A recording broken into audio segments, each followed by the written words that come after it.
Filho e do Espírito Santo. Amém. Vinde, Espírito Santo, enchei os corações dos vossos fiéis e acendei neles o fogo do vosso amor.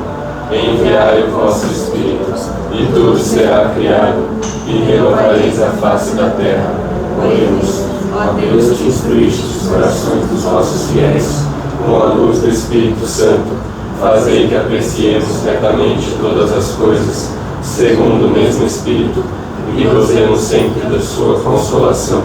Por Cristo Senhor nosso. Amém. Pai nosso, que estais nos céus, santificado seja o vosso nome. Venha a nós o vosso reino. Seja feita a vossa vontade, assim na terra como no céu. O pão nosso de cada dia nos dai hoje. Perdoai as nossas ofensas, assim como nós perdoamos a quem nos tem ofendido. E não os deixeis cair em tentação, mas livrai-nos do mal. Amém. Estivemos juntos, permaneceremos em nome do Pai, do Filho e do Espírito Santo. Amém. Podem sentar. Agora vamos acalmar o coração, vamos fechar o olho. Esquece o amiguinho que está do seu lado, né? Porque agora é um momento só seu com Deus. Então eu vou pedir para que vocês fechem os olhos e comecem a conversar com Deus. Pedir para que vocês contem da semana, o que aconteceu, suas dores, suas alegrias. Consagrem a semana que está vindo por aí, né? Que já chegou, porque hoje é domingo. Então virão conquistas, mas também virão desafios, virão lutas, e a gente precisa sempre se fortalecer em Deus para enfrentar cada um deles. Não precisa falar com as melhores palavras, com as palavras mais complexas, com milhões de significados. Não precisa ser alguém que você não é para Deus. Você não precisa se mostrar para Deus. Deus sabe quem você é. Vocês precisam ser humildes, precisam ser simples com Deus. Vocês precisam ser quem vocês são. Porque em Mateus capítulo 6, versículo 3, vou ler aqui, abre aspas. Mas, quando você der esmola, que sua mão esquerda não saiba o que está fazendo à direita. Fecha aspas. Não é só da esmola que Jesus está se referindo nessa passagem. Jesus está se referindo de tudo. Então eu vou dar um exemplo aqui muito recorrente agora na época da quaresma, as penitências. Vai ter muita gente por aí que vai sair na rua gritando: porque eu tô sem comer doce, eu tô sem refrigerante, não sei o que, querendo mostrar para todo mundo que essa pessoa supostamente seria mais santo, tipo, eu vou pro céu, e você não, toma cuidado. Mas na verdade é muito contrário, porque Jesus pede para que a mão esquerda não saiba o que a direita está fazendo. Entenderam? E Santa Teresinha do Menino Jesus vai nos reforçar essa ideia de que a gente tem que adorar a Deus nos pequenos detalhes, na humildade, na simplicidade. Vamos colocar numa situação onde um amigo muito próximo de você te chamou para um casamento muito chique. Então vocês foram lá, vocês passaram a tarde se arrumando, chegaram cedo na igreja, e aí vocês falaram: quer saber, hoje eu quero sentar na primeira fileira. Cheguei cedo, vou sentar aqui na primeira fileira de todos. Quero ter a melhor vista, quero ser notado pelo noivo. Mas agora eu te pergunto, e se chegar alguém mais importante do que você? E se chegar, por exemplo, o pai do noivo, a mãe do noivo, os familiares do noivo ou da noiva? O que aconteceria? Muito provavelmente o noivo, ou essa pessoa mais importante, pediria: o que você está fazendo aí? Vai para trás. E você iria para trás envergonhado, você iria para trás acanhado, cabisbaixo. Porém, na mesma situação, a gente chegou cedo na igreja, se arrumou, se embelezou, mas aí você foi lá e teve um pensamento diferente. Você foi lá e falou: hoje eu quero ficar na última fileira, porque para mim não importa aonde eu vou ficar. Para mim, eu só quero ver o casamento e é isso. Contanto que eu esteja aqui, já está ótimo. E o noivo poderia chegar em você e poderia falar: por que você está aqui atrás? Vamos lá para frente, você é tão importante para mim. E você iria para frente, mas você não iria cabisbaixo, você não iria acanhado. Você iria alegre, você iria com um sentimento de carinho no coração, um sentimento de ternura. E se o noivo não tivesse te notado antes do casamento, você seria a primeira pessoa a ser notada pelo noivo. Quando o noivo estivesse entrando, assim, vamos supor que aqui é a última e ali é a primeira, lá é o altar. O noivo entraria de assim, você seria a primeira pessoa. Concorda comigo? Até porque ninguém está brigando pelo pior lugar. Não concordo? Imagina que você está no último degrau, não tem mais como descer, só tem como subir, entenderam? Agora, muito pelo contrário, se você estiver no primeiro, não tem como você subir, só tem como você descer. E se você estiver no último degrau e chamar a atenção de Deus, e como o noivo notou você na última fileira, Deus te note no último degrau, você está infinitamente superior do que o primeiro, do que a pessoa que está no primeiro degrau. Certo? Então, vamos trazer essa situação para a vida real. Vamos pensar nas situações do nosso dia a dia que a gente poderia ser mais humilde, ser mais simples, que a gente acabou ostentando, esbanjando, ou até as situações que nós fomos humildes, que nós devemos tentar multiplicar. E agora eu vou deixar um tempinho de silêncio para que vocês possam pensar isso, porque isso é muito importante. Jesus passa a vida inteira dele, praticamente não, a vida inteira dele, aqui na Terra, falando sobre humildade, sendo humilde, né? Jesus era carpinteiro. Jesus não era rei, não era alguma profissão que a gente fala, uma profissão nobre, né? Jesus era um carpinteiro. E é isso, se vocês puderem fechar os olhos, darem uma meditada, pensarem nas situações. É isso aí, obrigado.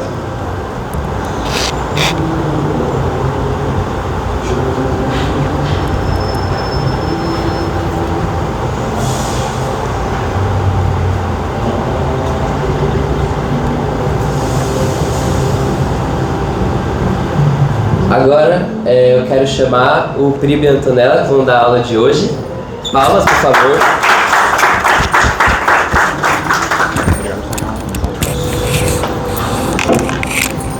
Bom dia. Bom dia. Opa! Bom dia, palmas pro Caio, aliás. Bom dia, gente. Tudo bem? Como é que vocês estão? Então, hoje a gente vai dar aula. Não é a 7ª aula, esse slide aqui tá do ano passado, eu não sei que aula que é, acho que é a 8ª ou a 9ª, não sei, mas não é a 7ª aula. Eu sei, quem tem anotado vai saber que aula que é, mas enfim, a aula de hoje, como vocês estão vendo aqui, é da 2ª pessoa da Santíssima Trindade. E quem que é a 2ª pessoa da Santíssima Trindade? Quem? Quem? Filho, Jesus, tudo bem. Eu gosto da participação, eu sou carente, então se eu pergunto eu gosto que vocês respondam, tá? Mas enfim, a gente vai falar da 2ª pessoa da Santíssima Trindade. Só que a gente escuta muitas coisas, né, de Jesus, de filho, que Jesus era filho, só que Jesus era homem também, Jesus era Deus. Como que fica essa questão, que Jesus morreu na cruz por nós? Tipo, como é que funciona isso? Eu não consigo compreender. Então a gente vai agora passar rapidinho e vai explicar para vocês quem é Jesus.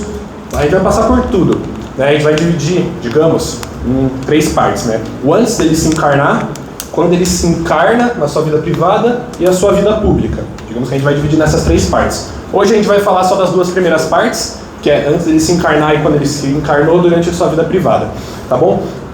Então, continuando aqui, ó, Jesus é Deus Filho, como já foi explicado, a gente tem Deus Pai, Deus Filho e Deus Espírito Santo, não são 3 deuses, né? São 3 pessoas e um só Deus. Mas... vai por partes. Tá bom. Vamos começar aqui. Vocês tiveram a aula de Antigo Testamento, certo? Todos estavam? Na aula de Antigo Testamento a gente começou por onde? A gente começou por Adão e Eva, aí pecaram, aí caíram, aí segue Adão e Eva, aí a humanidade vai e faz cagada de novo lá com Noé, que Deus manda o dilúvio e tira tudo, e depois... Enfim, a gente vê que Deus sempre tenta ter esse contato com a gente, tenta ter a humanidade ali certinha, a gente sempre vai e faz alguma coisa errada. Deus expulsou Adão e Eva do paraíso, Deus tirou a humanidade com o dilúvio, depois tem até a situação de Sodoma e Gomorra, que Deus taca fogo na cidade e explode. E aí, porque a gente está sempre nessa inconstância com Deus. Então o que acontece? Que Deus fica fazendo essas infinitas alianças com nós no Antigo Testamento, só que a gente sempre é infiel com Ele. Né? E como que a gente limpava os nossos pecados no Antigo Testamento? Com o sacrifício de um cordeiro perfeito, sem mancha, que era o que Deus tinha pedido para nós. Só que em um certo momento, esse sacrifício desse cordeiro não era mais eficaz, digamos assim. Primeiramente que ele nunca foi 100% eficaz, porque eu já vou explicar, mas chegou um momento que não dava mais, a humanidade estava muito ruim e esse sacrifício desse cordeiro não era o suficiente. Então, o que Deus pensa? Deus fala, eu vou precisar que era uma nova e eterna aliança. Ele precisava criar uma nova e eterna aliança com a gente, justamente para a gente não precisar fazer mais os sacrifícios do cordeiro e para a gente acabar com tudo de uma vez por todas e não estar mais no erro, digamos assim. Agora, o que acontece? A gente tem que primeiro definir como que a gente vai fazer essa nova e eterna aliança. Não vou pegar ninguém agora, eu confundi as horas. Mas, vamos explicar o negócio. Eu cometo um pecado, certo? Se eu cometi um pecado, eu cometi uma ofensa contra quem? Foi? Tudo bem. Eu cometi um pecado, eu estou ofendendo quem quando eu peco? Deus, certo? E Deus, ele é eterno, é infinito, é tudo de belo, mas se eu estou pecando, eu estou tendo uma ofensa contra Deus. Então, para eu fazer esse meu ato de perdão para ele, eu preciso oferecer para ele algo que seja de equivalência, certo? Vou usar um exemplo. Mano, como que é aquele exemplo lá da vaca? Fala aí. Tá bom. Vamos dizer que a gente tem... Vocês lembram na aula de dignidade do homem que tinha... A primeira aula que tinha o exemplo da vaca? Tá bom, vocês lembram dessa vaca? Vamos dizer que eu vá lá e eu chute essa vaca. Foi errado, não foi? Machucou a vaca. Mas agora vamos dizer... e essa vaca tem uma certa dignidade, porque é um ser vivo. Agora vamos dizer que eu vou lá e eu chute um amigo muito próximo meu. Esse meu amigo é um ser humano e é uma pessoa que tem uma importância pra mim. Qual pecado foi pior? Chutar a vaca ou chutar um amigo? O amigo. O amigo, porque ele tem mais dignidade, principalmente pra mim, esse amigo assim, tem uma maior dignidade espiritual e também porque a vaca é um ser espiritualmente inferior. Tá, então, pecado pior, quem tem mais dignidade. Então, a gravidade do pecado é definida por quem foi ofendido. Agora vamos dizer que eu tô em perigo e assim, tem uma pessoa apontando uma arma pra mim e a vaca vem na minha frente e leva esse tiro por mim. Tem um certo mérito, certo? A vaca levou um tiro por mim, eu não levei o tiro. Mas agora vamos dizer que esse mesmo amigo meu venha na minha frente e leve o tiro por mim. Quem teve mais mérito, a vaca ou meu amigo? O amigo, porque ele tem mais dignidade. Então, o mérito de expiação, o mérito ele é definido por quem se sacrificou, né? Então, uma ofensa contra Deus, que é o pecado, ela é de infinita gravidade. Então, para a expiação dessa ofensa, o sacrificado tem que ser igualmente de infinita dignidade. Então, deu para entender? Mais ou menos? Deu? Então, a partir do momento que a gente oferecia cordeiros pelos nossos pecados, os cordeiros eles não eram 100% eficientes, porque, como foi explicado pelo exemplo, a gente precisa de algo que seja de equivalência com quem foi ofendido. Se eu estou pecando e eu estou ofendendo Deus, então eu preciso dar algo em troca que seja da dignidade de Deus, ou seja, o próprio Deus. Por isso que Deus veio até nós, habitou entre nós, para ser sacrificado pelos nossos pecados. E aqui está a passagem do catecismo: o verbo feito carne quis humanamente, em obediência ao Pai, tudo quanto decidiu definidamente com o Pai e o Espírito Santo para a nossa salvação. Muita gente pensa que Deus pode ser cruel por ter mandado o próprio Filho para morrer por nós e tudo mais. Só que vocês têm que lembrar que Jesus também é Deus e ele estava lá com o Pai na hora. Então não foi algo que foi contra a vontade de Jesus. Jesus falou, não, eu vou lá e vou assumir essa bronca e vou morrer por todo mundo. Entendeu? Então não foi algo que Deus é cruel e essas coisas. Mas ele falou, estava lá com o Pai e Jesus falou, não tem problema, eu vou e faço esse ato de amor pela humanidade. Pode passar. Vai quebrar o controlinho. Aí, não. Tá bom. Vamos falar então um pouco sobre o nome de Jesus, porque isso é importante para a gente entender o que tem a ver com o plano de salvação. Durante toda a história da humanidade, nas Sagradas Escrituras, a gente vai ver que Deus vai usar o nome das pessoas para mostrar a missão delas. Então, várias vezes o nome das pessoas mudaram. Abraão para Abraão, Saulo para Paulo, e, por exemplo, Simão para Pedro. Quando ele mudou o nome de Simão para Pedro, foi para indicar que Pedro seria a pedra qual a igreja seria construída. Então, os nomes, né, das pessoas importantes no plano de Deus sempre foram para indicar a missão delas. Jesus, Yeshua, significa Deus salva, que, como a gente já falou, é exatamente... a gente não falou, mas como vocês já sabem, é a missão de Jesus no mundo. Cristo, ao contrário de que algumas pessoas pensam, não é um sobrenome. O sobrenome dele não era Cristo. Christos é em grego o que Messias é em hebraico e significa ungido.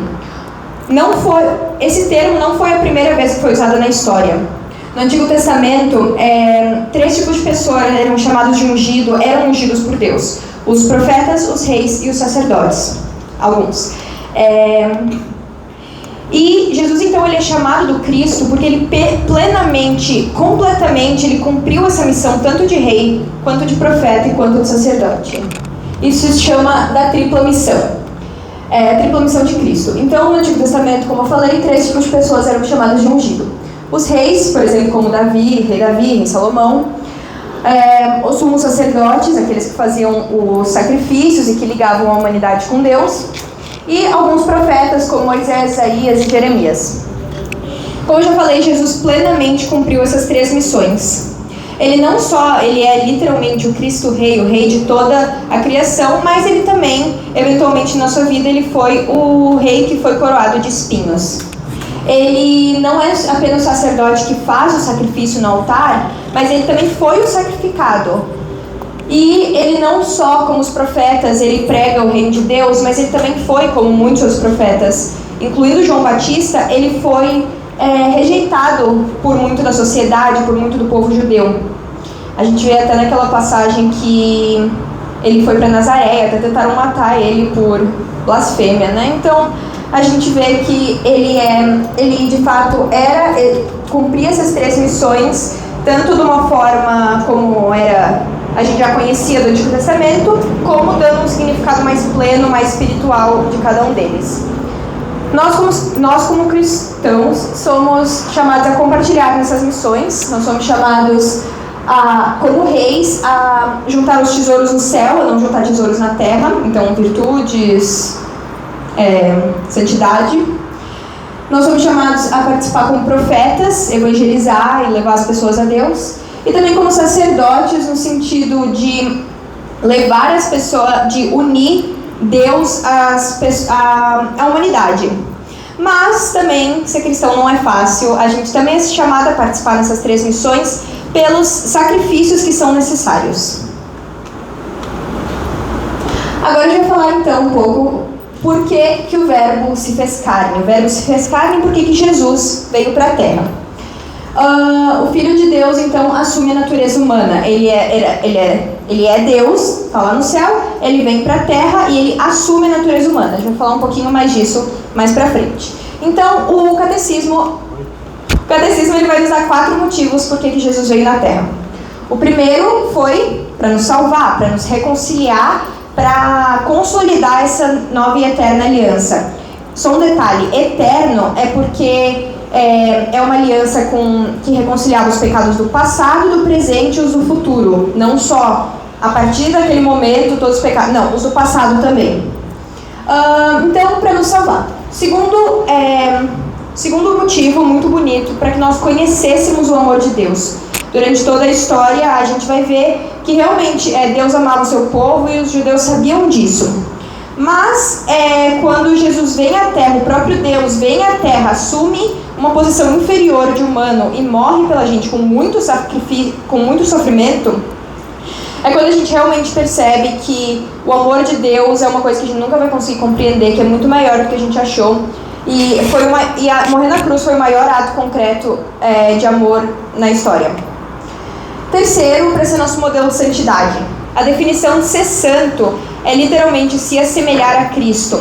Então, quando Cristo vem para a Terra, ele vive as bem-aventuranças, ele vive as virtudes, ele é humilde, ele vive de forma que ele nos fala, tá bom, vocês têm que viver assim para agradar a Deus. Então, até não só porque ele era Deus, mas ele era perfeito em sua humanidade. Ele alcançou plena santidade em sua natureza humana, não só porque ele era Deus. E o quarto, talvez seja um pouquinho difícil de explicar, então eu vou usar uma analogia. Mas para sermos participantes da natureza divina. O que isso quer dizer? A gente é criação de Deus, né? Então, vamos pegar, por exemplo, o Pinóquio. Quem conhece a história do Pinóquio? Tá. O Pinóquio, ele foi criado pelo Gepeto. Gepeto é um ser humano. E o Pinóquio, quando ele foi criado, ele era uma marionete. Então, Gepeto, natureza humana, Pinóquio, natureza de marionete, certo? O Gepeto poderia amar o Pinóquio com todo o coração dele, mas até o ponto que ele foi criado, o Pinóquio seria amado como criação de Deus, como criação do Gepeto. Poderia ser talvez a obra-prima dele, mas ainda seria a criação. Quando chega aquele ponto da história que o Pinóquio vira um menino de verdade, agora o Gepeto tem natureza humana e o Pinóquio também. Então, como agora eles compartilham da mesma natureza, o Pinóquio pode ser amado como um filho e não apenas só como criação. Foi isso mais ou menos que Jesus fez. Então, isso não é uma analogia perfeita, claro, mas quando Jesus, que tem a natureza divina, ele assume a mesma natureza que a gente, agora a gente pode ser amado como filhos, porque a gente compartilha da mesma natureza de Deus. Então ele veio ao nosso encontro, então ao contrário do Pinóquio, foi ele quem veio ao nosso encontro. E agora a gente é verdadeiramente filhos de Deus, porque depois eu vou falar isso mais pra frente, depois que Jesus morreu, ressuscitou, subiu aos céus, ele nunca mais deixou essa natureza humana. Então agora ele está lá no céu e ele ainda tem essa natureza humana, tá? Então, essa parte. Alguma dúvida até agora? Você falou que para se tornar santo a gente tem que ser igual a Jesus. Sim. Correto, né? Uhum. Então, quando Jesus não tinha vindo para a Terra, não existia um santo real, não real, mas nenhum santo que Deus considera como filho dele. Eu não sei se eu expliquei certo. Sim. Existem no Antigo Testamento as pessoas que agradaram plenamente a Deus e que hoje estão no céu. Mas há, assim, santo mesmo, até que a gente reconheça como santo na igreja, ou que quem se assemelhou a Cristo, mas sim, no Antigo Testamento, antes da encarnação de Jesus, existiam pessoas que plenamente agradaram a Deus. Sim, mas o rei Salomão não seria um santo como de uma Maria Teresa? Não. Então, o que acontece, deixa eu só ajudar aqui na explicação. Imagina, o Antigo Testamento, pode ser que algum personagem do Antigo Testamento já esteja no céu, mas ele só está no céu por conta de Cristo. Sim, isso é a minha pergunta. A nomenclatura de santo a gente usa só para partir do nascimento de Jesus, certo? Então você vai ter São Pedro, São Paulo, todo mundo é posterior, né, ao nascimento de Jesus.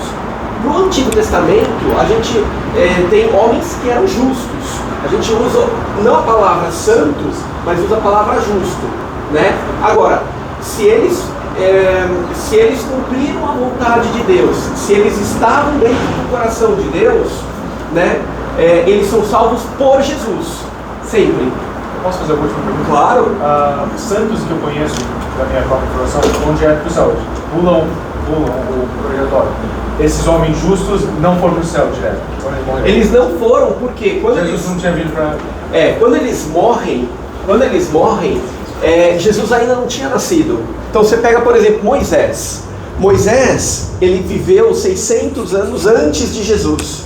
Então, o céu não estava aberto ainda para receber os justos de Deus. Então, é um debate teológico aqui, tá? Então, por isso que eu vou dar uma explicação, mas não é cravado na pedra, tá? É um debate teológico ainda. Existe o que ele chama o limbo dos justos, né? A mansão dos mortos, limbo não, perdão, a mansão dos mortos dos justos. Então eles estão na mansão dos mortos aguardando o Salvador. Eles são justos, estão junto com pecadores nessa mansão dos mortos, Mas quando Jesus ele vai, isso daí é um spoiler, tá? A gente vai falar um pouco de spoiler. Quando Jesus ele vai morrer, ele desce à mansão dos mortos e ali ele vai fazer a sua pregação, ele vai levar o evangelho para a mansão dos mortos e ele vai separar os justos dos injustos. Os justos vão para o céu junto com Jesus e os injustos vão descer. Faz sentido? Mas os judeus, eles tinham algum modelo para eles seguirem, sigam a vida de tal pessoa? Eles tinham as escrituras, eles tinham os mandamentos, né, de Deus, eles tinham as leis. Por exemplo, o rei Salomão. Não, ainda não existia uma pessoa para eles seguirem no sentido de Jesus Cristo, como a gente tem hoje um Deus encarnado.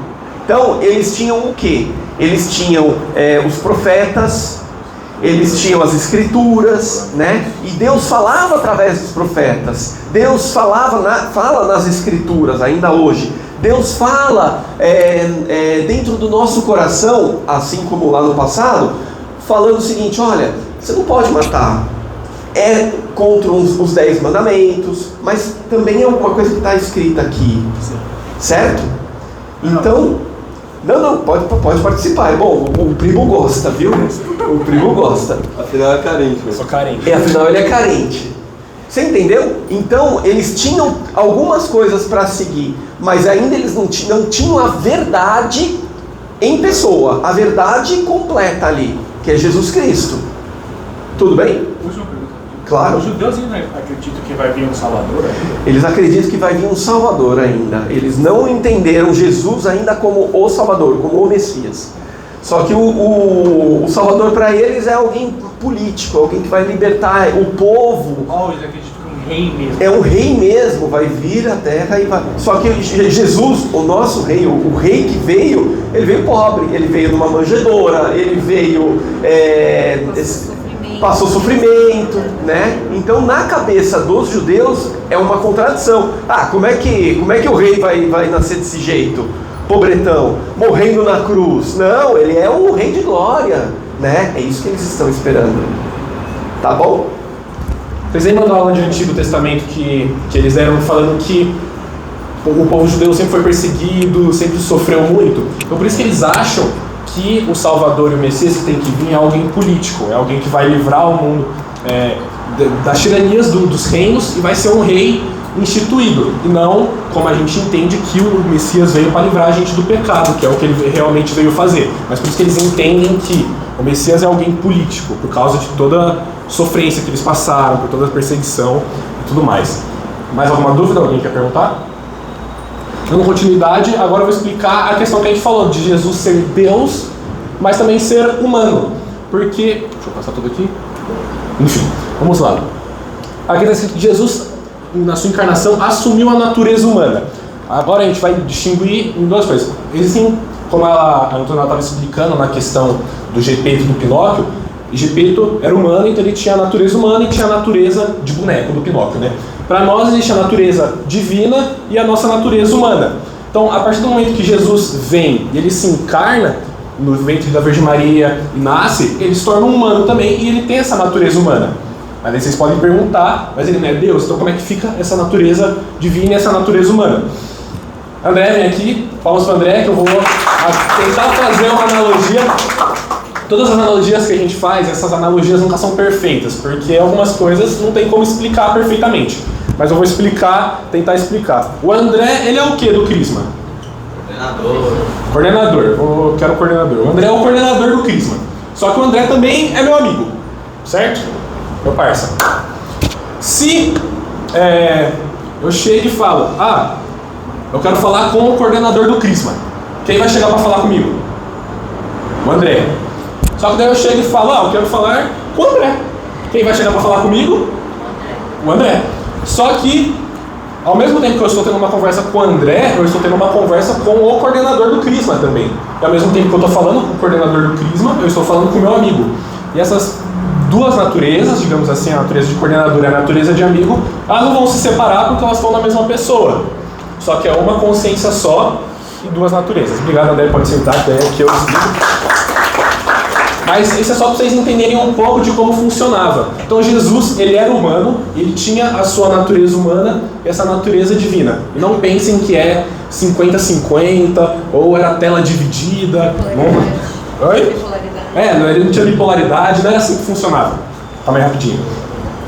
Jesus era 100% humano e 100% Deus. Assim como eu expliquei, o André ele é 100% meu amigo e 100% coordenador do Crisma, certo? Então, quando Jesus ele assume essa natureza, aqui ó, ele não deixou de ser inteiramente Deus e não era uma mescla confusa. Ele era 100% Deus e ele era 100% humano. Não era algo que confundia Jesus da parte humana e da parte divina. Como eu disse, era uma consciência só, assim como o André tem uma consciência só que ele, digamos que ele faz essas duas funções.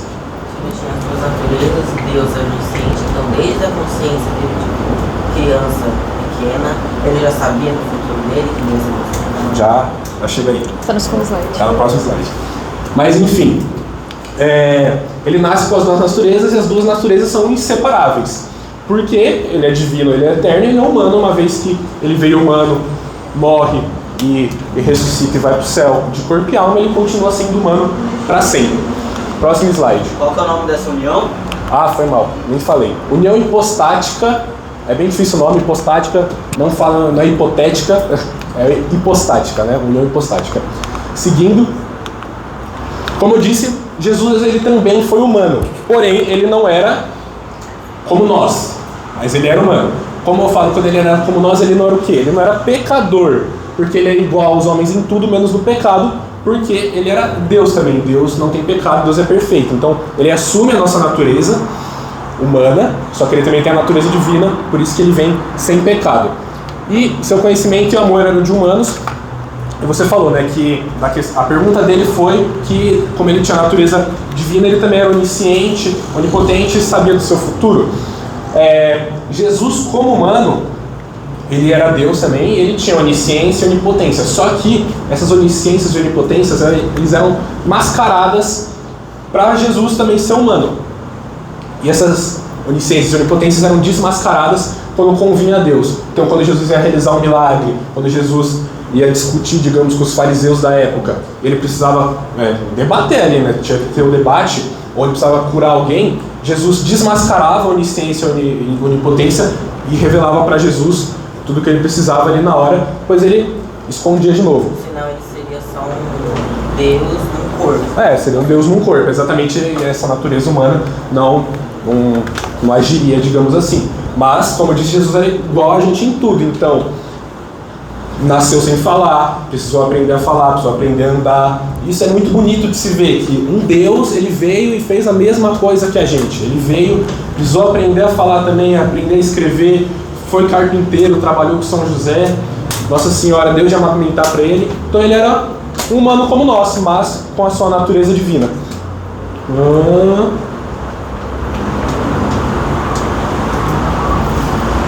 Tá. Ponto importante, ele tinha essas duas naturezas e ele tinha duas vontades também. Então, é interessante da gente se ver. Quem não conhece a frase de Pai, afasta de mim esse cálice, que a gente conhece, é a natureza humana de Jesus falando. Só que ele, como Deus, como disse, não é uma mescla confusa, não é uma brigando dentro da outra.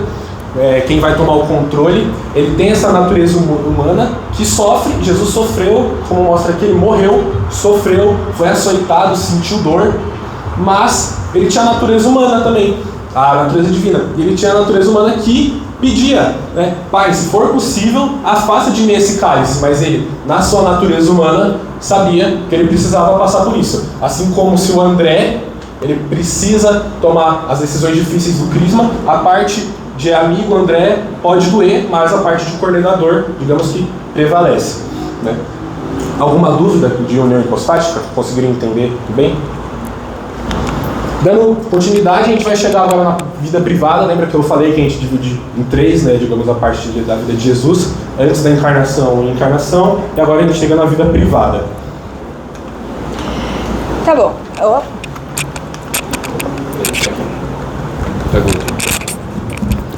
Tá bom, então... Jesus ele viveu 33 anos aqui na Terra, certo?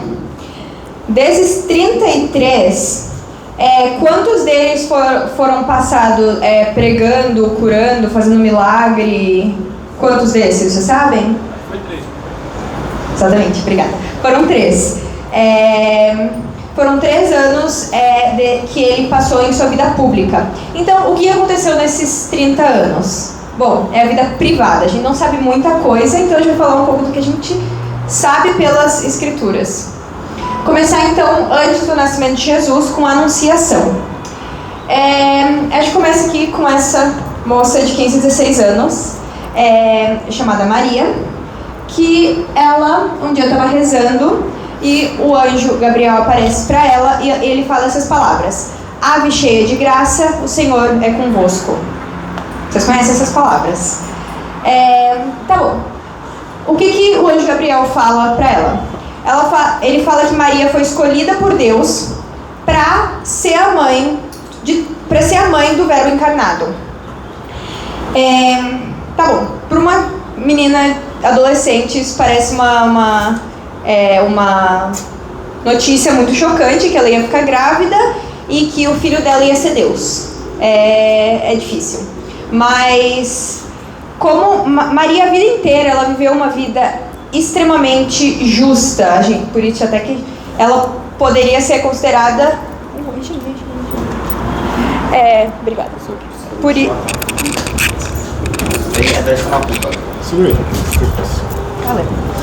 Ela poderia ser considerada santa, porque ela agradava a Deus em tudo.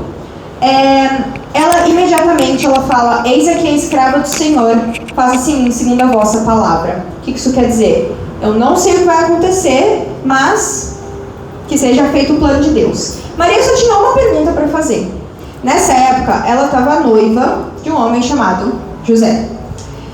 Então, como ela não estava casada ainda, ela perguntou: ótimo, tá bom, vou ficar grávida? Ok. Como? Porque ela não era casada. Na Bíblia ela fala: mas eu não conheço nenhum homem, como isso vai acontecer? Então o anjo explica para ela que ela vai conceber do Espírito Santo sem violar a virgindade dela, que vai ser uma gravidez milagrosa.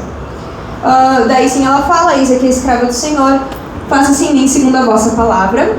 Então ela só confia no plano de Deus e se consagra inteiramente.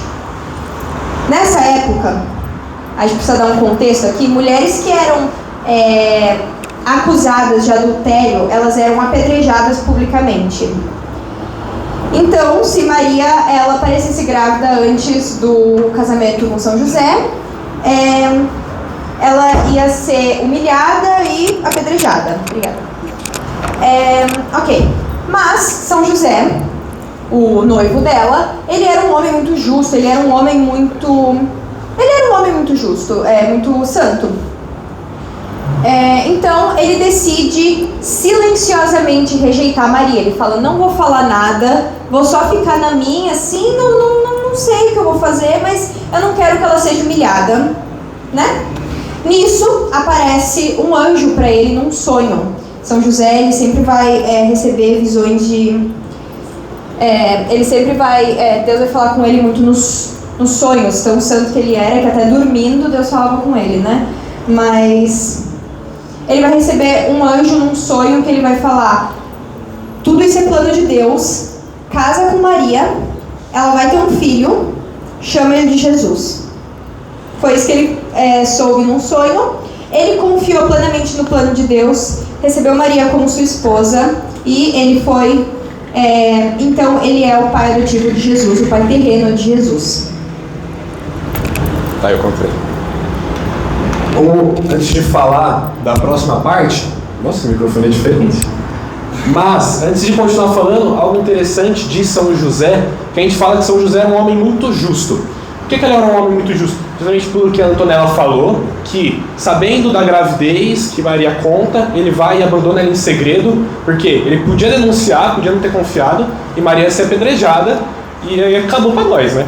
Mas ele larga ela em segredo, e quando ele larga ela em segredo, ele coloca um alvo na cabeça dele, porque se descobrem que Maria está grávida e esse José foi embora, então ele engravidou a mulher e foi longe, então ia dar ruim para ele. Então ele ainda se coloca nessa posição de risco quando ele sai. E a questão de Deus falar com ele através dos sonhos é muito interessante porque, diferente de Maria, José não tem diálogos com o anjo ou com Deus. É diferente de Maria, que pergunta, como é que eu vou fazer isso? Vai e tem uma troca de diálogos. O anjo chega, simplesmente Deus chega para ele e fala, volta lá e faz, e ele volta lá e faz. Por isso que a gente fala que ele era um homem muito justo. Justo, a gente fala que é um homem muito, muito bom, né? Muito temente a Deus também. Continuando, a gente tem a visitação à sua prima Santa Isabel. O que acontece? Maria tinha uma prima que ela já estava muito na velhice, né? Ela e o esposo dela já estavam muito na velhice e eles não iam conseguir ter um filho. Quando tem o plano de salvação e Maria vai dar a luz a Jesus, precisava de alguém para, digamos, anunciar antes que Jesus viesse, para falar, o Messias vai chegar e eu sou o cara que está fazendo isso. Então a gente precisava de alguém. Esse alguém vai ser o seu primo João Batista, que é o mesmo que batiza ele no Rio Jordão. Então, só que daí, como que vai um casal de idosos ter filho? Enfim, Deus faz o jeito dele, só que não é fruto do Espírito Santo, assim como Jesus. João Batista não foi fruto do Espírito Santo, apesar de ter sido da vontade de Deus, mas Zacarias e Isabel tiveram relação e, enfim, aí nasce João Batista. Mas, quando Nossa Senhora vai visitar sua prima, Nossa Senhora estava grávida e ela ainda se coloca à disposição de sua prima, porque ela ficou grávida antes, porque João Batista precisava vir antes. Então ela estava grávida e Maria soube, e Maria vai lá visitar ela, mesmo grávida. Então isso mostra que Maria era uma pessoa, digamos que diferente, assim. E quando ela chega, Isabel fala... como ela fala certinho? Bendito seja o fruto do teu ventre. Bendita sois vós entre as mulheres e bendita seja o fruto do teu ventre. É a oração da Ave Maria que a gente fala a primeira parte. A primeira parte é a anunciação, que chega, fala, Ave Maria cheia de graça, o Senhor é contigo, foi o que o anjo disse, e a continuação é o que Santa Isabel fala, que bendita sois vós entre as mulheres, bendito é o fruto do vosso ventre. E nesse momento que ela fala essas palavras, no ventre dela, o João Batista, que já estava um pouco mais de gestação, ele percebe a presença de Jesus e Santa Isabel sente no seu ventre o filho pulando. Então é algo extraordinário ali, que ele, mesmo feto, já percebe a presença de Deus e já se alegra com a presença do Salvador. E aqui, João reconhece Jesus e pula no ventre de Santa Isabel, a mãe do meu Senhor. Ela fala, que honra que eu tenho de receber a mãe do meu Senhor ao meu encontro, Santa Isabel fala para Maria. E a Maria, nessa mesma passagem que tem em Lucas 42 a 80, ela vai fazer o Cântico Magnífica, que tem até uma música, enfim, uma música muito boa, mas ela faz o cântico que ela fala que se reconhece como serva e Deus olhou para a pequenez de sua serva e engrandeceu ela e permitiu que ela fosse a mãe do Salvador. Agora vamos falar um pouco sobre o Natal, sobre o nascimento de Jesus. Então, nessa época, quando Maria estava 8, quase 9 meses grávida, houve um recenseamento em toda a terra de Israel. Recenseamento é quando lá vai ter as autoridades, eles vão contar quantos homens, quantas mulheres, quantas crianças de cada lugar, blá blá blá, tipo IBGE. Tá bom.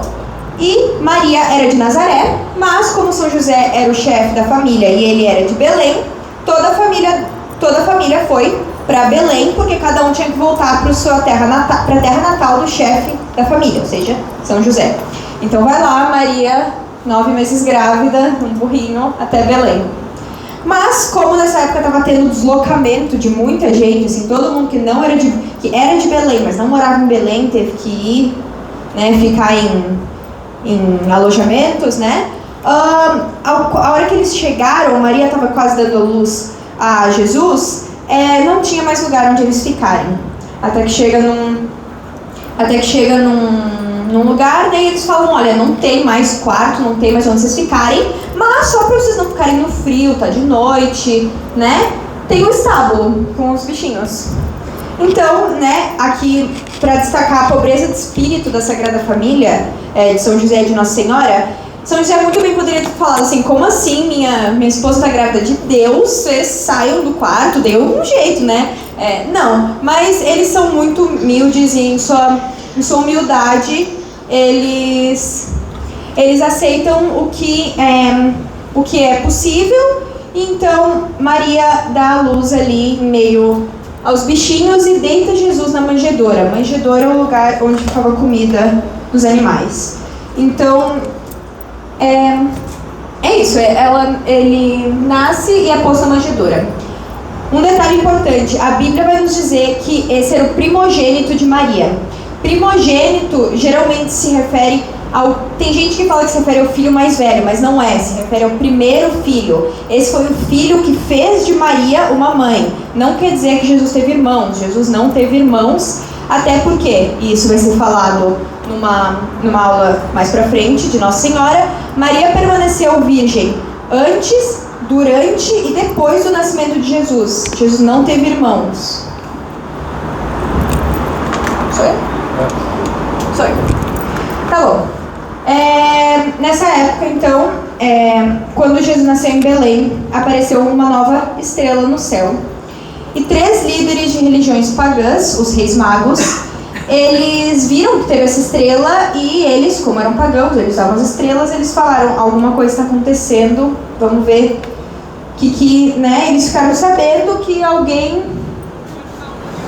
tinha alguma coisa importante com essa estrela.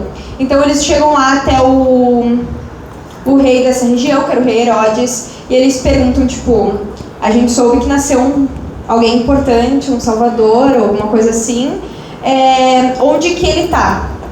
Herodes pergunta, porque Herodes não era ele era judeu, mas não muito. Ele pergunta aos sacerdotes, os sacerdotes falam, olha, a gente não sabe de nada, mas as profecias falam que quando nascer um salvador vai ser em Belém. Então, procure em Belém.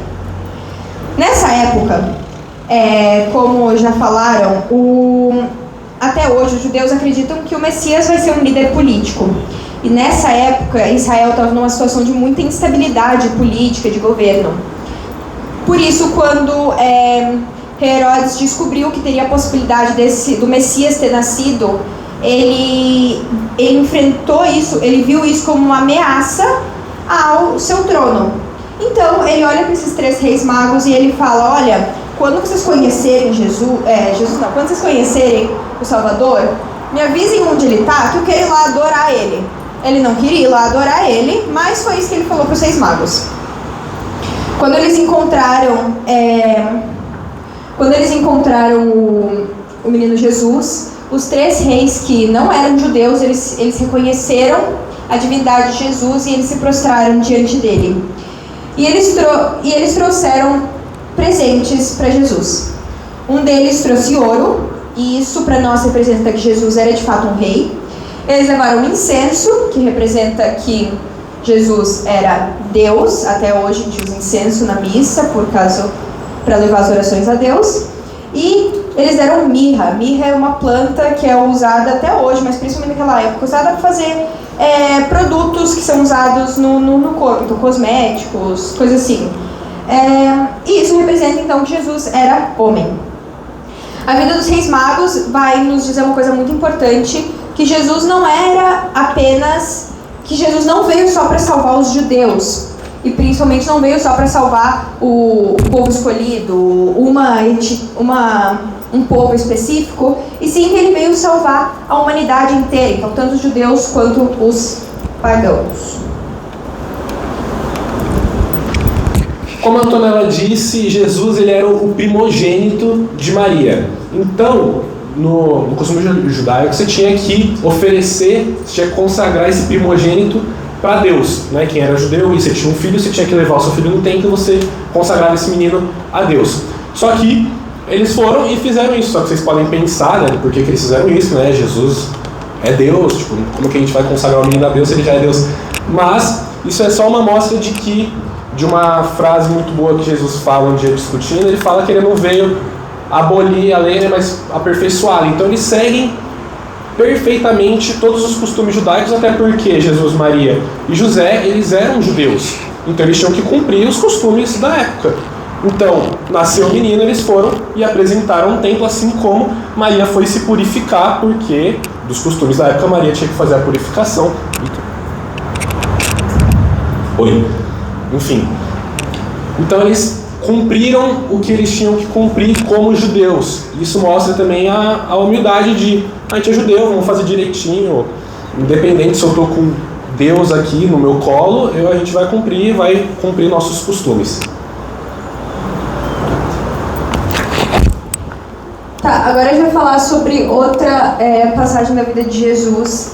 Ok, então o rei Herodes, ele não conseguiu eliminar essa ameaça dele, que era o bebezinho pequenininho, essa grande ameaça. Então, quando ele nasceu, então ele fala que todos os bebês de Israel abaixo de 2 anos deveriam ser mortos. Porque daí desse jeito, com certeza, né, Jesus não tinha 2 anos ainda, com certeza ele ia ser morto, né? São José novamente tem um sonho, onde um anjo aparece para ele e fala: olha, vai ter uma comoção assim e a tua família está em perigo. Pega Maria e Jesus e foge para o Egito. E só foge. José, novamente, extremamente obediente a Deus, ele fala: tá bom, vamos. E vamos lá eles de novo no burrinho, né, com uma criança de 1 ano e pouco e Nossa Senhora, e de Nazaré até o Egito, onde não eram judeus, onde a língua era diferente, onde ele não tinha trabalho, mas confiança no plano de Deus, porque vai dar tudo certo. Então eles fugiram. E depois da morte de Herodes, quando não tinha mais risco de Herodes ficar sabendo de Jesus, um anjo novamente aparece para São José e fala: tá tudo bem, não tem mais risco, podem voltar para Nazaré. Lá vão eles e eles voltam para Nazaré. É isso. Agora... tá bom. Foi mal. Agora, a nossa próxima parte é quando Jesus já está com 12 anos. Como a gente comentou no começo, a vida privada de Jesus, a gente não tem muitas informações, a Bíblia não relata muito. Então a gente tem só as primeiras partes, até Jesus ali com um ano, dessas situações que aconteceram, e depois só essa situação dele com 12 anos, que é uma situação, tanto como foi ruim na época, né, para eles, mas vocês vão entender o que eu estou falando. O que acontece? Teve a Páscoa judaica, eu quero o laser. Teve a Páscoa judaica e as famílias deviam ir para Jerusalém.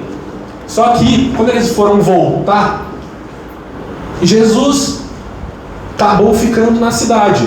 Só que daí o que acontece? Maria achou que Jesus estava na caravana de José, porque eles foram em caravanas separadas. José achou que Jesus estava na caravana de Maria e Maria achou que Jesus estava na caravana de José. E seguiram viagem, e foram embora e deixaram o moleque lá, ninguém sabia.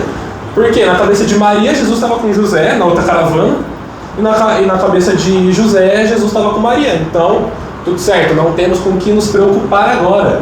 Chegaram, a viagem dura 3 dias, né? E eles chegam lá no lugar, desce todo mundo das caravanas e fala: cadê o menino? O menino não está aqui. Ué, mas o menino não estava com você? Não, estava com você. E eles ficam nessa: ai meu Deus, o que a gente vai fazer? Lascou, perdemos Deus, rapaziada, a gente perdeu Jesus.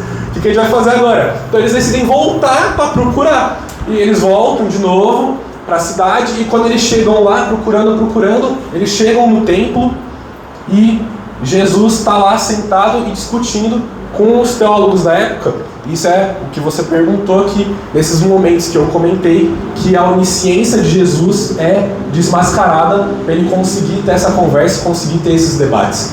Então, Jesus chega e ele está ensinando ali a rapaziada no templo, um menino de 12 anos, com um conhecimento superior a alguém de 30, certo? E é por isso que a gente afirma, né, que Jesus tinha essa onisciência dele revelada por um tempinho e depois era coberta de novo para ele continuar agindo como humano. Mas nesses momentos ele consegue mostrar ali que ele é Deus mesmo, e ele começa ali a debater com os teólogos da época, e a rapaziada fica maravilhada, fala, como que um menino de 12 anos está sabendo tanto, está sabendo mais que eu, entende? E aí Maria e José vão lá, pegam Jesus e falam, você é doido, né? Como é que você fica para trás da gente? E aí Jesus fala, não sabia que estaria na casa do meu pai?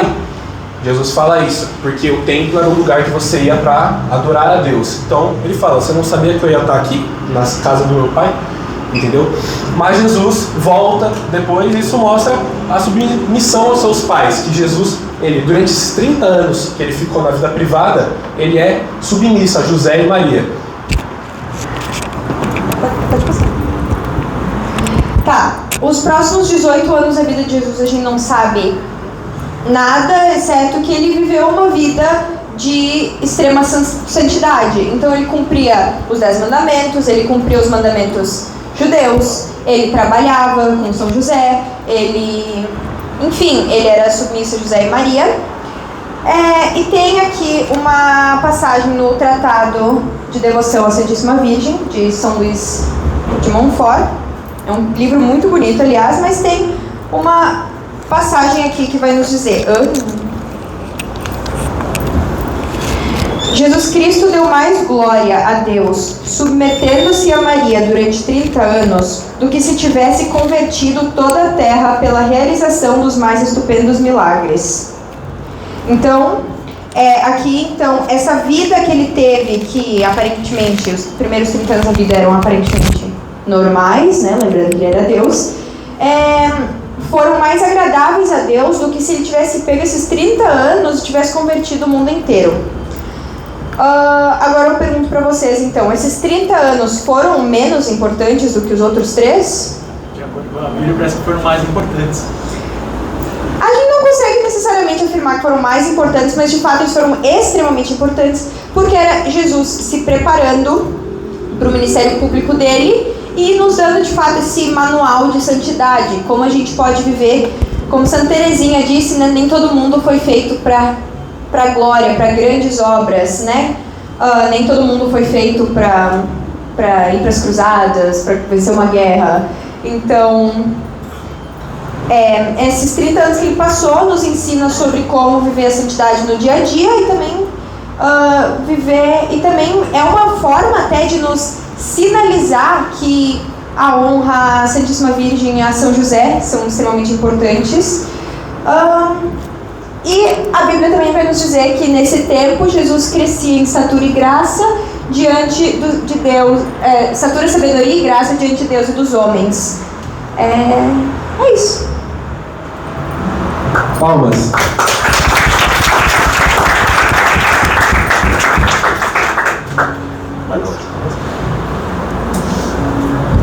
Gostaram da aula, gente? Alguém tem alguma dúvida? A gente vai ter uma continuação aqui. Alguém tem alguma dúvida enquanto eu mudo o slide? Alguém tem fazer algum comentário? Perguntas? Teve alguma coisa diferente que vocês descobriram hoje, que vocês não conheciam? Querem falar alguma coisa? Eu acho que eu tenho uma dúvida. Então diga. Quando Jesus fala, na Bíblia pode falar que para Deus foi mais bonito a vida dele simples, ele é Deus. Como ele quer dizer isso? Foi mais importante porque ele viveu tão perfeitamente a vida dele fazendo bem, que pode ser considerado mais bonito. Então, se a gente viver uma vida igualmente santa, sem a divindade de Jesus, vai deixar ele tão feliz que, mais feliz. Se eu viver exatamente sobre a vida deles, porque o que mais agradou a Deus fosse que eles vivessem uma vida oculta, de oração, de contemplação.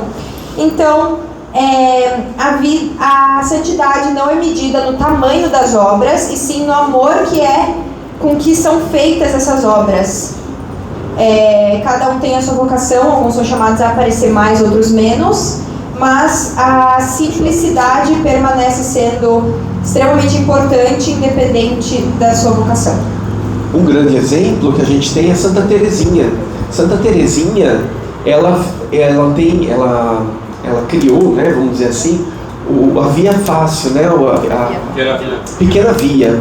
Ou seja, ela conseguia a santidade dela nas pequenas coisas. Então, quando ela estava no convento dela, ela limpava o chão, limpava os vidros, lavava a louça, cuidava do jardim, tudo isso na simplicidade, tudo isso na pequenez que ela era.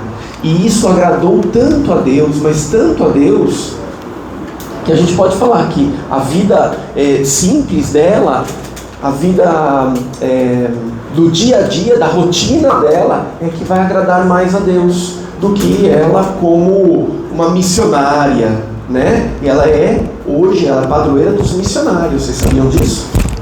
Ela é padroeira dos missionários, só que ela nunca saiu do convento dela. Como é que ela fez uma missão sem sair do próprio convento? Então, Deus ele vai agradar, lógico, cada um de nós a gente vai ter um chamado de Deus para fazer alguma coisa, mas guardem isso, é na simplicidade que Deus vai agir, né? Na simplicidade de dentro do teu quarto. O Papa, ele é um grande Papa, maravilhoso, mas ele não seria nada se ele não tivesse escondido no seu quarto, na intimidade com Deus. É lá que ele vai ouvir Deus. Não é enquanto ele estiver anunciando a todos os católicos, mas é na simplicidade. Ele veio numa evolução, num crescente, entendeu? E esse crescente ele vai ser sempre em função da sua intimidade com Deus. Ele vai, à medida que ele vai tendo essa intimidade com Deus, escondida num quarto, numa oração e tudo mais, aí sim ele vai fazendo grandes obras, vai tendo grandes feitos. Mas pode ser que os grandes feitos que nós vamos fazer aqui vai estar escondido dentro do quarto. Tudo bem? Faz sentido? Bom, agora quero que o Pedrinho e o Pedro e Pedro venham para cá, eles vão falar um pouco sobre a quaresma para vocês. Uma salva de palmas para eles. Obrigado. Então, vamos lá. Oi! Oi, tudo bem? Vou dar essa parte de quaresma, porque é um tempo que a gente vai começar a viver desde a quarta-feira de cinzas. Alguém veio na missa, quarta-feira de cinzas? Céu! Meu Deus do céu. Bom, enfim, desde a quarta-feira de cinzas começou um período que vai até a Páscoa chamado quaresma. E o que é a quaresma? A quaresma é o período de 40 dias que vem antes da Páscoa, em que a gente vai se preparar espiritualmente para a própria Páscoa, ou seja, para a paixão, morte e ressurreição de Jesus. Então, desde quarta-feira até agora, a gente vai entrar nesse período, certo? E esse período é marcado por uma cor muito específica, porque vocês já devem ter notado, o padre ou a igreja tem uma cor em cada momento do ano. E essa cor não é por acaso, não é só porque fica bonito, mas cada cor tem um símbolo, um significado. A cor da quaresma é o roxo, assim como vemos esse santo, o São Domingos, coberto com a cor roxa. Por que cor roxa, Pri? Calma, antes de eu explicar da cor roxa, pergunta. Eu notei aqui na igreja, todos os santos e a imagem de Jesus é coberta pelo pano roxo. Só que o outro igreja que eu vou não tem essa está coberta. Tipo, Nossa Senhora está coberta. É obrigatório as igrejas cobrirem essas imagens? Não é obrigatório, mas a gente já vai explicar melhor. Foi importante a gente ter dado a aula de Jesus antes da de quaresma agora, porque agora eu vou explicar um negócio. Lembra que a gente falou, que você perguntou até que se os judeus antes tinham uma pessoa que eles seguiam, tinha alguém como exemplo, diferente da gente que a gente tem Jesus?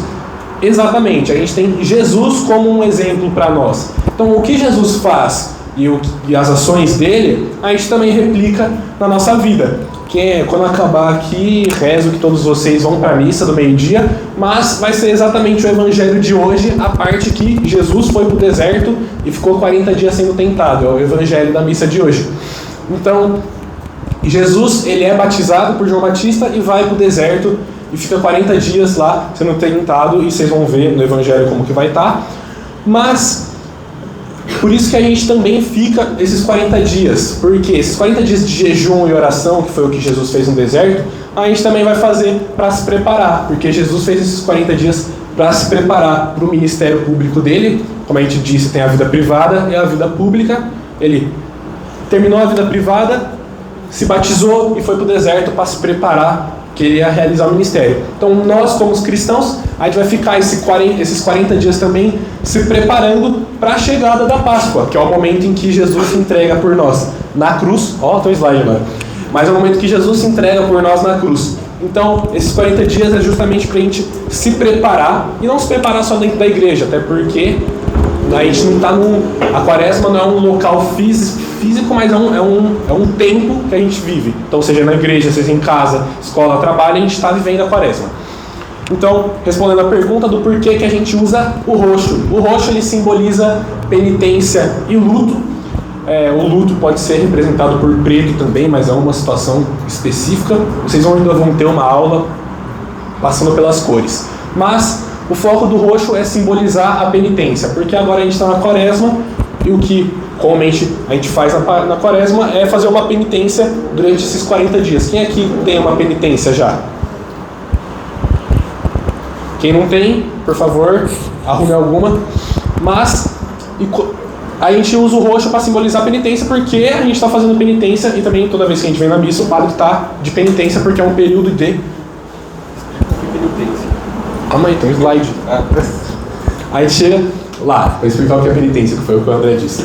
Mas o roxo, ele simboliza a penitência, e o objetivo da quaresma, tanto da questão da gente cobrir imagem, como a gente comentou, cobrir imagem não é obrigatório, não precisa cobrir. Tem gente que tem um altarzinho em casa e cobre, mas não é obrigatório cobrir, tipo ali não está coberto também. Não é obrigatório cobrir, mas por que a gente cobre as imagens? Porque, como eu disse, a gente está se preparando para a Páscoa, a gente está se preparando para o ápice da nossa vida cristã, que é Jesus se entregar na cruz. Então, não é um período, digamos que, muito feliz, tanto que a gente não canta o Glória. O Glória não é cantado hoje no domingo, e não vai ser cantado até o sábado de Aleluia. Mas é um período mais recluso. Então por isso que a gente tampa as imagens na igreja, justamente para quando a gente estiver lá na missa, estiver rezando, a gente não perder o nosso foco, não olhar para nada a não ser no altar, que é no altar onde acontece toda a celebração da missa e acontece o sacrifício de Jesus. Então por isso que a gente usa o roxo e cobre as imagens, e é por isso que a gente é isso, né? Usa o roxo e cobre as imagens.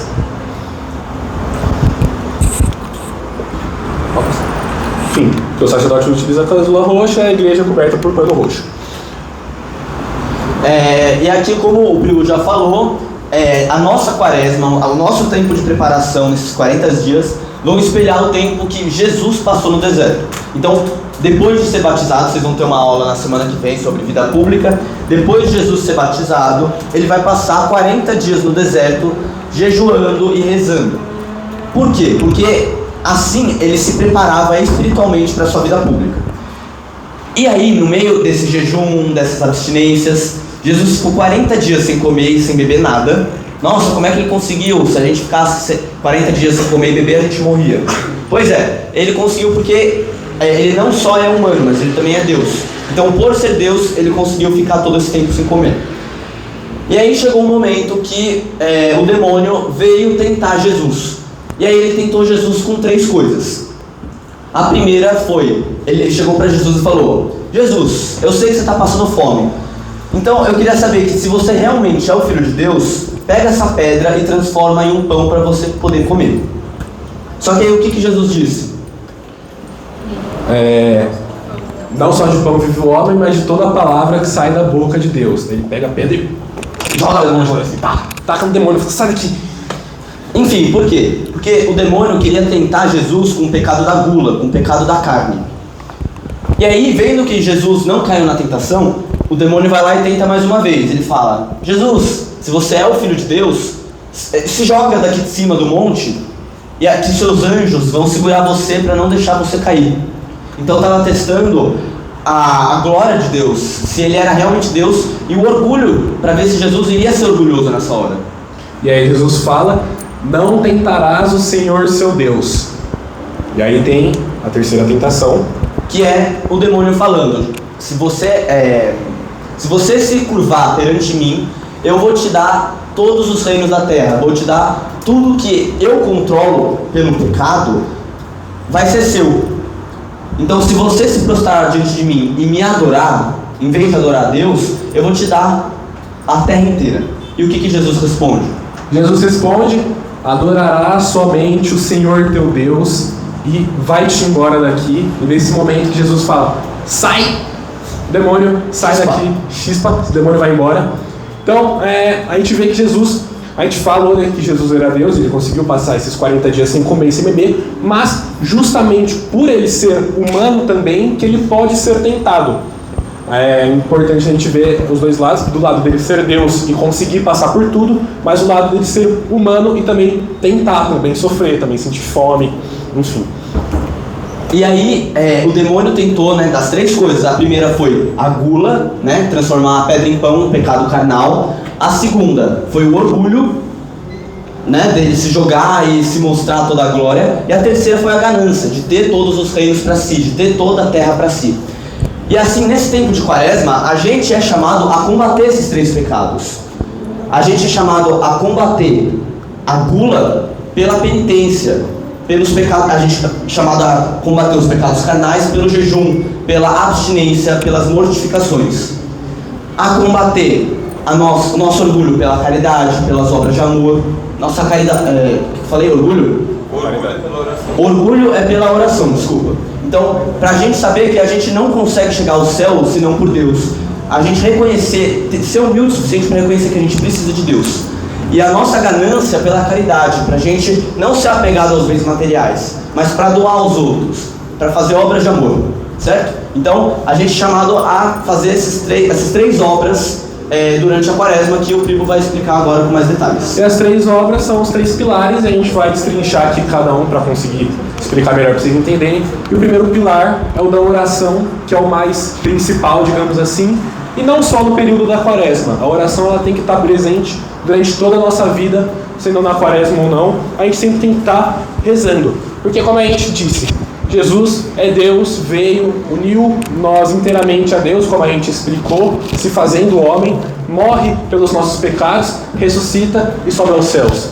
Como que eu vou manter um contato com esse Deus? Como que eu vou conversar com Ele? Através da oração, justamente. E foi o que o Pedrinho falou. A gente vai combater o nosso orgulho com a oração, para a gente entender que sem a oração e sem Deus, a gente não faz nada. Porque a oração é o nosso sustento e base para viver. Por quê? Não é Deus que é onipotente? Não é Deus que é onisciente? Então Ele que sabe de tudo e Ele que pode tudo. Eu não posso nada e eu não sei de nada. Eu tenho o meu conhecimento limitado pelas coisas que eu sei e estudei, enfim, e consigo fazer as coisas limitadas ao meu corpo e o que eu posso fazer. Mas Deus não. Deus tem a sua onipotência, tem a sua onisciência. E Ele nos revela isso através da oração. Então, como que eu vou seguir uma vida conforme os planos de Deus? Como que eu vou conseguir viver com base Deus quer que eu viva se eu não rezo e não converso com Ele? Não tem essa troca. Então, acaba que eu não vou seguir os planos de Deus, vou fazer o que eu achar que eu tenho que fazer e caio no pecado.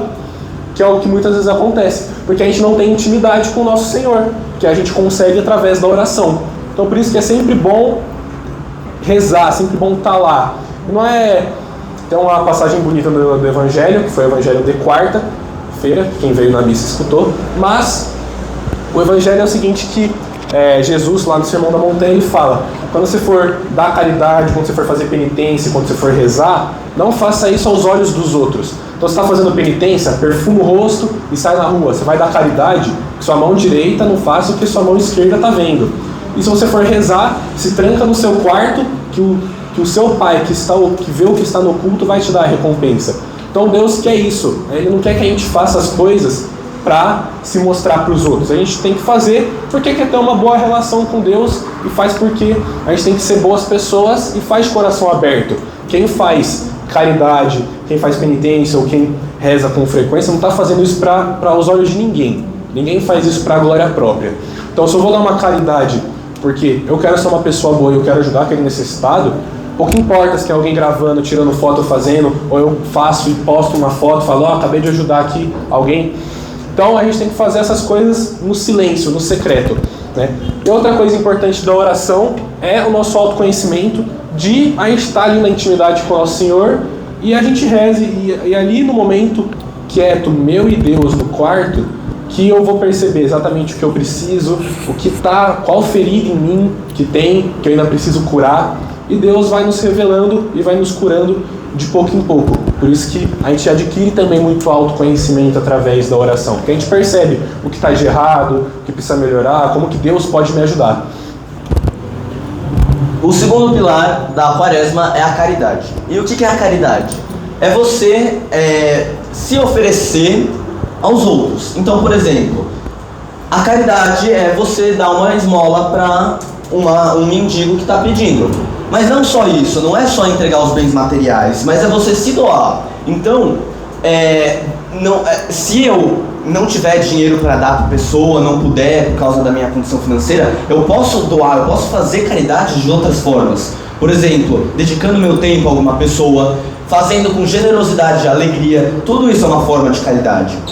E é importante a gente doar, a gente dar para as pessoas mais do que nos sobra. Então, se eu quiser fazer uma caridade, doar roupa, eu tenho um armário inteiro com um monte de roupa. Eu vou pegar a pior roupa, que já está toda rasgada, toda desbotada, só porque ela já está toda fedida, toda zoada, e eu vou dar para a pessoa próxima. Beleza, você fez um ato de caridade, mas por que você não pega alguma das roupas que são boas e você não usa, alguma das roupas que são bonitas ainda, que são dignas, e dá para aquela pessoa? Isso também é um ato de caridade muito maior, porque você está pegando alguma coisa que é preciosa para você e está oferecendo ao outro por amor, certo? E acho que é isso, né?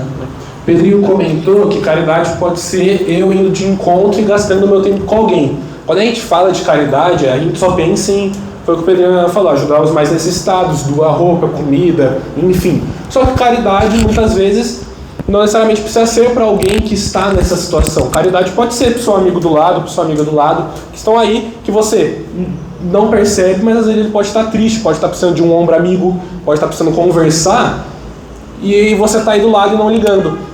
Então caridade também é você chegar para a pessoa, ver que ela está mais quietinha no canto, e falar, olha, o que aconteceu, está tudo bem, estou percebendo que você está mais quieto. Isso também é caridade, você doar-se a si para o outro, não só bens materiais. Até porque não é legal como acontece com a gente tá triste, a gente tem aquele amigo que só do jeito que você pisou diferente ele já fala que tem alguma coisa de errado.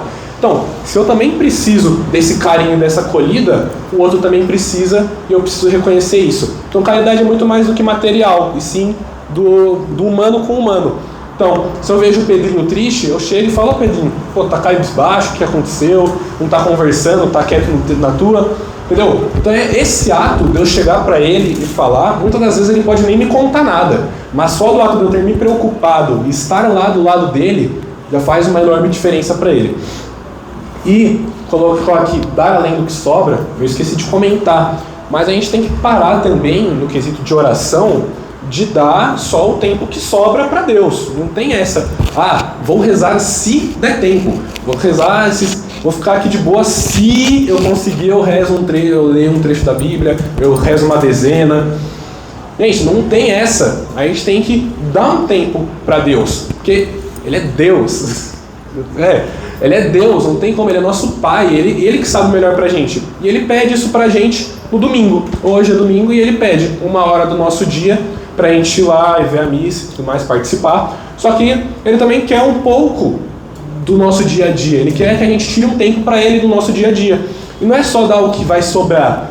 Porque se a gente for dar o que sobra, vai sobrar o quê? Passei o dia inteiro de boa fazendo coisa, vai sobrar aqueles 3 minutos aí antes de dormir que tá meio sonolento. Já tá meio sonolento que talvez você vá fazer, né? Se não for ficar mexendo no celular, e aí acabou o teu dia, você não rezou, não conversou com Deus.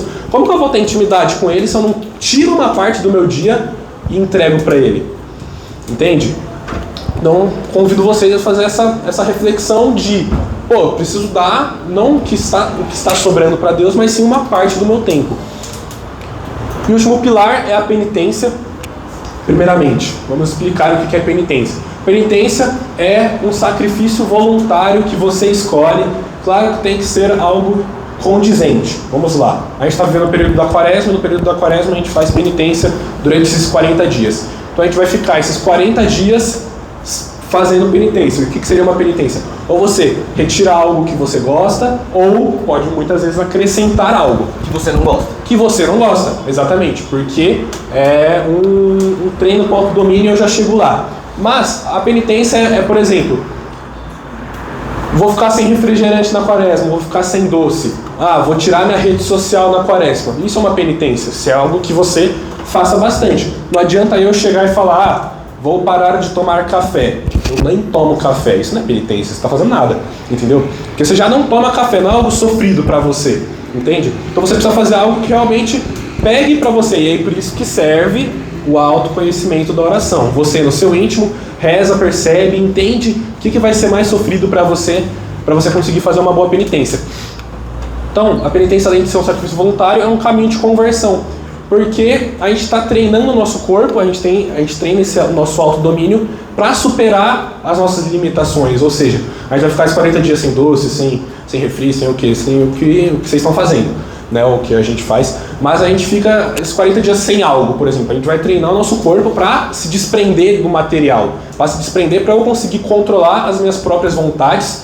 E a partir do momento que eu consigo controlar minhas próprias vontades, eu estou desapegado. E ser desapegado também é uma conversão, porque você não está mais apegado a um mundo material, que, como está falando aqui em caridade, fazer caridade também é uma libertação do apego ao dinheiro. Então você está se libertando das coisas que te prendem e fazem muitas vezes a gente ser escravo das nossas próprias vontades. Muita gente pensa que ser livre é fazer o que quiser, mas quando vai tirar algo, não consegue fazer. Então você não é livre, você é escravo das suas próprias vontades. Então, por isso que serve a penitência, para a gente treinar o nosso autodomínio. Gente, uma coisa muito importante da penitência, que o próprio Jesus vai falar, que quando você for fazer a penitência, não é para você andar com aquela cara de tadinho, e ai como eu sou sofrido, a penitência que eu escolhi, primo, eu vou ficar 40 dias só comendo pão e água, porque meu Deus, eu sou muito santo e não me leve a mal, mas você não tem força, você não é santo o suficiente para fazer o que eu estou fazendo, ai de mim. Gente, não é para fazer isso. Se você está fazendo uma penitência, Jesus fala, perfuma o seu rosto, se arruma, toma banho e cria vergonha na cara, porque não adianta nada você fazer uma penitência que não seja por amor a Deus. A penitência que você for escolher não vai adiantar nada. É você fazer uma penitência de doce se não for por amor a Deus. Senão vai ser dieta. Senão vai ser qualquer outra coisa menos penitência. Você tem que fazer visando amar a Deus, visando se aproximar de Deus por aquele sofrimento que você está fazendo. E aí esse negócio de ficar postando nas redes sociais, no Instagram, porque hoje está difícil a penitência de ficar 40 dias sem dormir. Mas vamos lá, que tá insana a penitência, mas vamos lá que vai dar certo, estou com Deus. Não, gente, porque se você ficar postando para os outros, você não está fazendo a penitência buscando agradar a Deus, mas sim querendo a aprovação dos outros, ter a glória dos outros e falar, e aí os outros vão virar para você e falar, caramba, hein, esse cara tá fazendo uma penitência, esse cara é muito santo mesmo. Você não está fazendo isso por amor a Deus, você está fazendo isso pela aprovação dos outros, pelo seu orgulho de ter as palmas dos outros na sua frente, certo? Então, quando você escolher uma penitência, faça por amor a Deus e não fique com esse negócio de ficar espalhando para os outros só para ter a glória para si, tá? E como a gente comentou, penitência não é só tirar algo, mas acrescentar algo que você não gosta também. Então a gente comentou aqui de vida de oração. Se você não tem o costume de rezar um terço ou ler uma passagem da Bíblia todo dia, coloca isso na sua penitência da quaresma, tenta criar esse propósito para você criar também como é que é? Constância, Então, muitas das vezes é acrescentar algo, não só tirar. Entenderam? Continuando, aqui as recomendações do Papa, que a principal é desarmar a língua. Muito importante, desarmar a língua, que é o quê? Não ficar falando mal dos outros, não fazer fofoca, isso também penitência, rapaziada. Porque muitas vezes você ficar falando mal de alguém, fazendo fofoca, você pode acabar com a vida de alguém fazendo isso. Quantas vezes a gente já viu por causa de fofoca, alguém sai da igreja, pega depressão, só por fofoquinha besta que criou com amigo e depois cresce. Ou então você fala mal de alguém, que daí essa pessoa cria uma insegurança pro resto da vida. Pô, isso acontece, né? Outra recomendação é o juízo temário, que é o preconceito. Temerário, que é o preconceito. Então, a gente falou de caridade, de ajudar o necessitado, mas quantas vezes o necessitado vem, pede a nossa ajuda e a gente já rejeita de cara, já fala não, já segue caminho. Pô, tenta dar uma atenção quando possível, vê se tem algum dinheiro ali, vê se você consegue comprar alguma coisa que ele pede. Pô, quantas vezes já me pararam na rua e o cara me pediu água? Pô, o cara me pediu água, gente. Água é algo tão simples que se eu tivesse negado, o cara não tinha coisa pra beber. E se eu tivesse negado, eu tinha passado reto e o cara ficando com sede, entende? Então, tirar um pouco desse nosso preconceito e falar mal de quem está ausente e não defender calúnias, né? Aqui está uma imagem do Papa Leão para a Quaresma. Quer falar? Não, a gente não vai falar desse agora, a gente manda no grupo. Se vocês puderem, dar uma lida aqui que é importante para vocês viverem essa Quaresma melhor, certo? E como se preparar, a gente já falou, estabelecer propósito, estar em comunhão com a igreja, rezar em companhia também é muito bom para ajudar quem tem a dificuldade com rezar. Junta com um amigo ali, vamos rezar o terço hoje, vamos ler uma passagem da Bíblia hoje, isso é interessante, que isso ajuda. Você não fazer sozinho, mas fazer sozinho nem vou fazer, aí você cria um amigo para fazer e você é um puxando o outro, né? E evitar distrações também, muito importante, porque muitas das vezes, como eu falei lá na oração, a gente precisa conversar com Deus, que é o sustento para nossa base de fé, e Deus conversa com a gente. Mas não adianta nada eu conversar com Deus e eu fechar meu ouvido, que eu vou estar falando e não vou estar escutando. Então, se eu for ler a Bíblia, eu tiro o tempo ali, largo meu celular longe e vou ler a Bíblia. Se eu vou rezar o terço, para lá, pensamentos para lá e foco aqui no terço. Porque não adianta nada eu estar fazendo as coisas e estar com a cabeça em outro lugar, porque daí eu não vou escutar Deus falando comigo e não vou conseguir... Não vou conseguir ouvir o que ele tem a dizer e como que eu posso melhorar.